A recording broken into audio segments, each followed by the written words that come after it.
Hey guys, it's Charlene. I just received some of the new Distress Spritzes. So here I have the picked raspberry, fossilized amber, and spiced marmalade. And I'm going to use these to create a fun background and see how they look when they are sprayed on cardstock.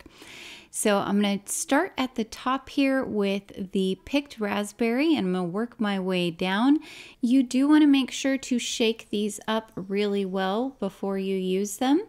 So I've done just a little bit more than the top third, and now I'm going to bring in the fossilized amber and I'm going to try and get that across the center of the card and up into the pink. So you can see it's starting to drain down on the card front. So this is pretty viscous. It doesn't get absorbed really quickly into the paper. Lastly, I'm going to be using the spiced marmalade. If you're familiar with the Distress mica stains, these act in a very similar way. I would say just shake them up, make it a habit every time when you're picking them up before you use them. So I'm going to flip this over now so that way I'm not going to be losing all of that color, having it go off at the end there. So now it'll start dripping back down towards the bottom. I am going to spray a little bit more pink here down along the bottom as well. I'm going to use my heat tool now just to go ahead and dry off the paper fully. And I did decide while I was drying this to add a little bit more of that lovely fossilized amber towards the center to build up that color some more. And the reason I'm drying the paper is because I'm impatient. You could absolutely let this air dry, but I like to use my heat tool and it doesn't really impact it negatively in any way. Okay, you can see all of that beautiful shine and shimmer here. I love all of that mica. I'm going to bring in the Airmail embossing folder. This is a very fun embossing folder. It has what looks like postage stamps all the way along the front. So I'm going to get this centered inside the folder, and then off camera I'm going to go ahead and emboss it. Look at all of that beautiful detail. It looks super cool. I've brought in the Time to Go word die from the new postcard set that came out with the recent release, and I've cut it out 3 times from white cardstock. Now, I do apologize for that white circle up in the top left-hand corner. Apparently, at some point while I was recording, I had pressed a key on my keyboard, which resulted in that circle being up there. I do eventually catch it and remove it, but like I said, I apologize. There's not anything I can do about it in the post editing. So I'm coming in here with some liquid glue and I'm just dabbing it along the first Time to Go word die, and I'm going to layer these up.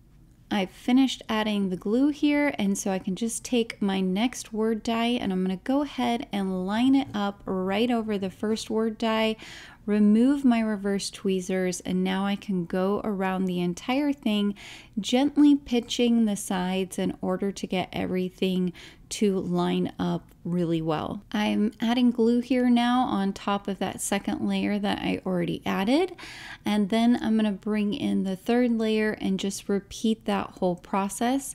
I'm also going to do the same thing for the little tittles that you see down there. I'm going to layer those up as well in the same way. Once you're done, you can bring in an acrylic block and just press down really hard to make sure that you get those all nice and attached. So here is the Time to Go postcards. This is actually a really cool set. You can see there's lots of different pieces that you can use to create postcards. I'm going to bring in a piece of cardstock from the Grab Your Passport cardstock pack here. You can see all these different travel themed pieces of paper, really fun. I'm going to pull one in here that has names of all of these different cities, and I'm going to cut this down so that it is 4 1/4 inches by 5 1/2 inches. Next, I'm going to cut down my embossed piece, and I'm going to cut this down to 3 1/4 inches by 4 1/2 inches. So I'm just going to go all the way around and cut a 1/2 inch off of each side so I can have that nice 1/2 inch border all the way around on the card. These are fun strips. You could definitely hang on to them and use them on the inside of your card or something like that. Now I am going to mat this piece on a piece of gray cardstock. I'll add glue all the way along the back here, and then I'm just going to put it right down onto my gray matting layer so that I have a very thin border of gray on the left and on the bottom hand side. And now I can come in with my paper trimmer again and just line it up so I can trim off that excess gray paper. I think there's about a 1/16 of an inch border here. It might even be a 32nd. It is a pretty small, thin border. I just think the gray will help make a nice transition from the gray script that's on our background to our embossed piece. Next, I'll add some foam tape to the back of our matted piece, and now I can remove the release tape from here, and then I'm going to place this on my center of my card. I think that looks pretty good right there. So now I can add this entire piece to my card base. I'll go ahead and add liquid glue all the way around the edges here and hit the center as well.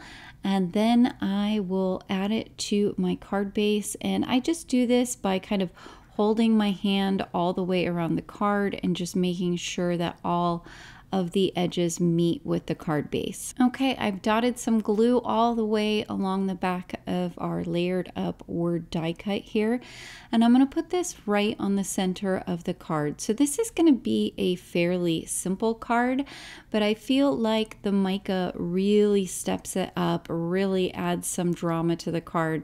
But I want to make sure to get my sentiment nice and centered here. I think that looks pretty good. I've added some glue to the back of the tittle as well, and I'm putting it at an angle there so that it looks nice on the card. And because there's a lot of texture from the embossing folder, while that's drying, I am going to place an acrylic block on top.